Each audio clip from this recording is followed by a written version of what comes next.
أنظمة دايت كتير أوي بقت موجودة ومنتشرة، وكلها بتوعدك إن أنت هتخس وتطلّع عضلات بطن وتقسّم والحياة هتبقى حلوة لو مشيت عليها.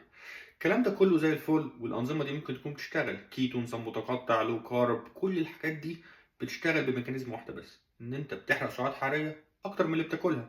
لمّا تاخد كيتو وتشيل الكارب كله، أكيد هتحرق سعرات حرارية أكتر من اللي بتاكلها، عشان أنت شايل الكارب كلها. بس هل هي فعلًا الحاجات دي عملية؟